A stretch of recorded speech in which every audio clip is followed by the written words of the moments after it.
بسم الله الرحمن الرحيم. يا أيها الرسول بلغ ما أنزل إليك من ربك وإن لم تفعل فما بلغت رسالته والله يعصمك من الناس إن الله لا يهدي القوم الكافرين. سورہ مائدہ آیت نمبر 67. جی، یا ایوہ الرسول، اے اللہ کے رسول، بلغ، آپ پہنچا دیجئے، ما انزل الیک من ربک، جو کچھ تمہارے رب کی طرف سے تم پر نازل کیا گیا ہے اس کی تبلیغ کرو۔ اے میرے برگزیدہ رسول، جو کچھ آپ پر آپ کے رب کی طرف سے نازل کیا گیا ہے وہ سب کا سب بغیر کسی جھجک کے لوگوں تک پہنچا دے۔ کوئی برا منائے یا مخالفت کرے، قبول کرے یا نہ کرے، بے خطر ہو کر اللہ کا پیغام پہنچے، اللہ کا پیغام تک پہنچانے میں سستی نہ کرے۔ وَإِن لَّمْ تَفْعَلْ، اگر آپ ایسا نہیں کریں گے، فَمَا بَلَّغْتَ رِسَالَتَهُ، تو اس کا مطلب یہ ہوگا کہ آپ نے اللہ کا پیغام نہیں پہنچا، یعنی بفرض محال ایسا ہو ہی نہیں سکتا کہ نبی اکرم صلی اللہ علیہ وسلم کسی کام میں کوتاہی کریں۔ آپ صلی اللہ علیہ وسلم کا تو ہر وقت کام ہی دین کی خدمت، دین کی اشاعت، دین کو پھیلانا۔ بفرض محال اگر آپ سے کسی ایک حکم کے پہنچانے میں بھی کوتاہی ہوئی تو یہ سمجھا جائے گا کہ آپ نے فریضہ رسالت کا حق ادا نہیں کیا، اس لیے کہ اللہ کے سب حکموں کو پہنچانا ضروری ہے۔ اس لیے آپ بے خوف و خطر اللہ کے تمام حکموں کو پہنچائیے، بے کھٹکے انہیں بیان کریں۔ چنانچہ آپ صلی اللہ علیہ وسلم نے ساری زندگی اس فریضے کی ادائیگی میں اپنی پوری ہمت قوت صرف فرمائی۔ وفات سے 2-2.5 مہینے پہلے حجۃ الوداع کے موقع پر، یعنی آخری جو حج آپ صلی اللہ علیہ وسلم نے کیا ہے، آپ کی زندگی کا سب سے بڑا مجمع تھا۔ آپ نے انہیں ادائے رسالت پر، یعنی رسالت کے حق پر گواہ بنایا، جیسے کہ صحیح بخاری میں ہے کہ نبی اکرم صلی اللہ علیہ وسلم نے اپنے خطبے میں ارشاد فرمایا، لوگوں تم سے میرے بارے میں سوال کیا جائے گا تو تم کیا جواب دو گے؟ صحابہ نے عرض کیا، ہم گواہی دیں گے کہ آپ نے پیغام حق پہنچا دیا، بلکہ پہنچانے کا حق ادا کیا اور خیرخواہی کی۔ صحابہ نے اس جواب کے بعد آپ صلی اللہ علیہ وسلم بار بار آسمان کی طرف انگلی اٹھا کر لوگوں کی طرف جھکاتے تھے اور فرماتے تھے، اے اللہ، یہ مجمع گواہی دے رہا ہے میں نے تیری امانت ان تک پہنچا دی، اللہم اشہد، اللہم اشہد، اے اللہ تو گواہ ہے میں تیری امانت پہنچا چکا ہوں، اے اللہ تو گواہ ہے میں تیری امانت پہنچا چکا ہوں۔ آپ صلی اللہ علیہ وسلم کو ہر حال میں دعوت دینے پر حفاظت کی تسلی دی جا رہی ہے، تاکہ ہر زمانے کے داعی بھی نبی اکرم صلی اللہ علیہ وسلم کی عظیم الشان سنت سمجھ کر دعوت دین دیتے رہے۔ دین کی دعوت دے ہر آدمی کی ذمہ داری، صرف علماء کا کام نہیں ہے، حفاظ کا کام نہیں ہے۔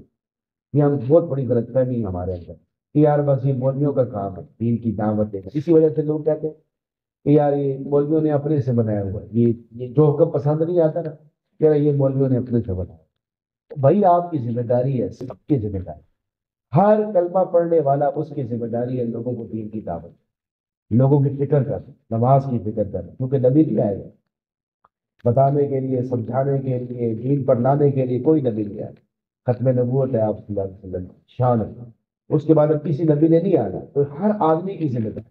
تو لوگ یہ سمجھتے ہیں کہ بس شاید انہیں کی ذمہ داری، ان کی بھی ہے، ان کی زیادہ ہے کیونکہ یہ دین کو زیادہ جانتے ہیں، یہ زیادہ ہے، لیکن ہر آدمی کی، ہر آدمی کی ذمہ داری۔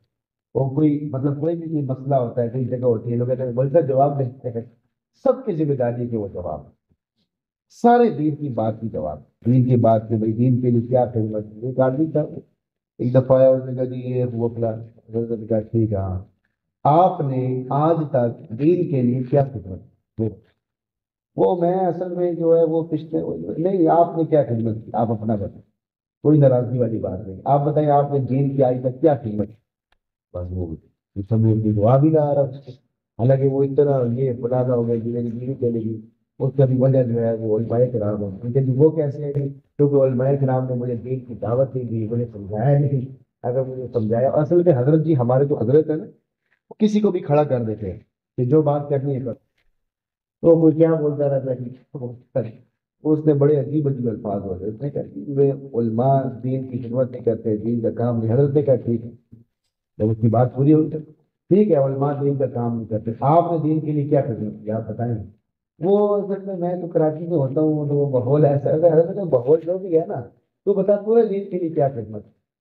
کچھ بھی نہیں کی، کچھ بھی نہیں کیا، اور پھر جو کچھ کر رہے ہیں تھوڑا بہت ان کے اوپر اتنی اعتراض کی لسٹ ہے اتنی بڑی، یہ خامی ہے، یہ خامی ہے، یہ خامی۔ آپ کے اندر خامی نہیں، آپ خامی پروف ہے، جیسے واٹر پروف ہوتا ہے نا، غلطی پروف ہے، غلطی پروف تو کیا نہیں۔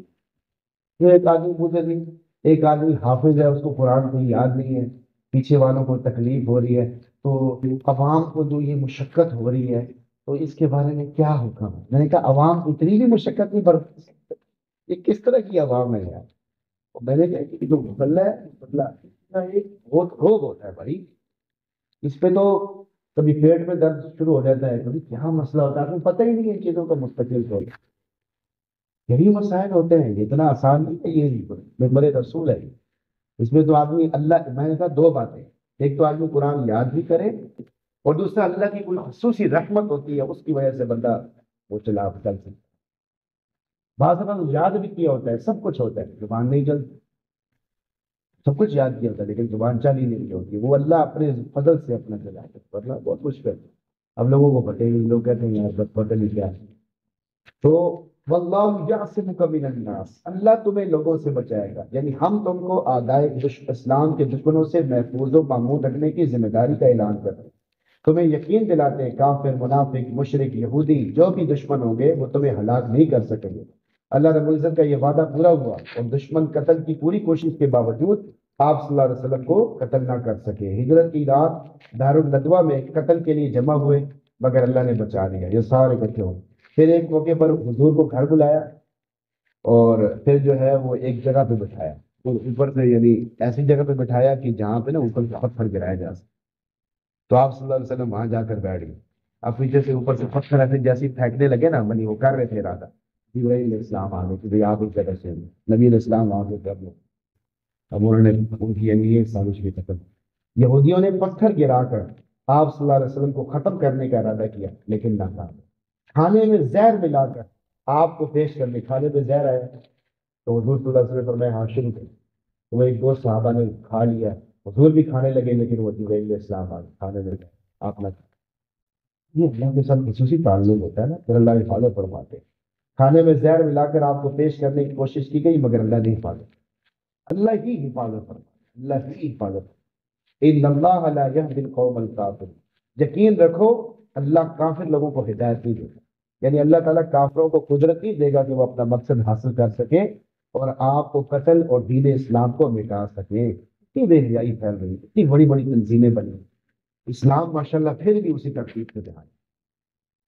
زلزلہ تو آتا ہے، مدینے میں بھی زلزلہ آئے گا، اور ایسا ٹیٹ زلزلہ آئے گا نا، ابھی تو زلزلہ نہیں ہے لیکن دجال جب آئے گا نا تو کچھ بہت سارے منافق اندر چھپے ہوئے ہوں گے، تو مدینے میں اتنا تیز زلزلہ آئے گا کہ وہ منافق ابھی تک بھاگیں گے کہ ادھر بعد یار مدینے سے باہر نکلو یار، جیسے ہی مدینے سے باہر نکلیں گے بس وہ جو ہے وہ باہر دجال کھڑا ہوگا ان کے انتظار میں۔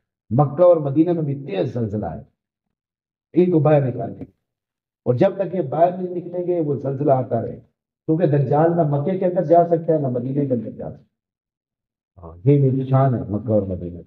آیت کا میسج آپ کے نام، دائی اسلام کی عزت آبرو اللہ کے ذمہ، ہر مسلمان کی ذمہ داری ہے وہ جہاں تک ہو سکے، لیکن ہر مسلمان عالم نہیں کا، جہاں تک ہو سکے لوگوں کو منکرات سے روکے، جو کچھ سیکھا ہے اسے سمجھا بجھا کر حق کی طرف لانے کی کوشش کرے۔ ایک اور بات بندے کے دل میں آتی ہے، بندہ کہتا ہے یار میں خود عمل نہیں کرتا ہوں، خود سستی کرتا ہوں، تو کیا میں دوسرے کو کہوں کہ نہ کہوں؟ اگر آدمی یہ سمجھتا ہے کہ یار میں خود سستی کرتا ہوں تو میں کسی کو بھی نہ کہوں، تو یہ بات غلط ہے۔ نبی علیہ السلام نے فرمایا تم دین کی دعوت دو، دین کی باتیں لوگوں کو بتاؤ، اگرچہ تم خود ان پر پورا نہیں اتر پا رہے، اور تم دین کے جو منکرات ہیں، جو روکنے والی چیزیں، ان سے منع کرو، اگرچہ تم خود ان سب سے نہیں بچ پا رہے۔ یہ حدیث ہے فضائل اعمال میں لکھی ہوئی۔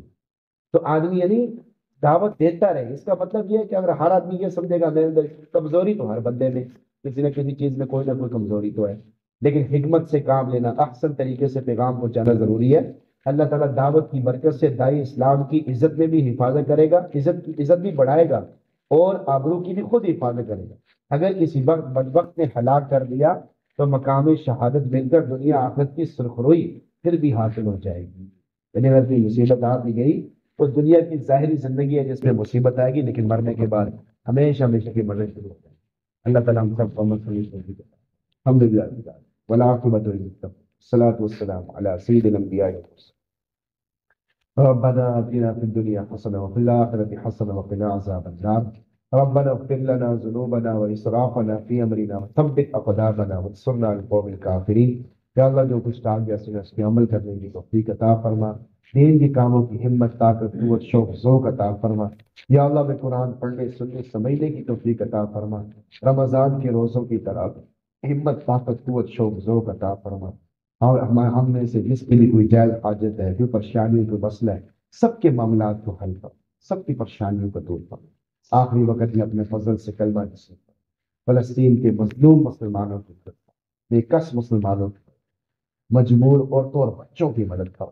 مسلمانوں کو جاگنے اور امت واحدہ بننے کی توفیق عطا کرو.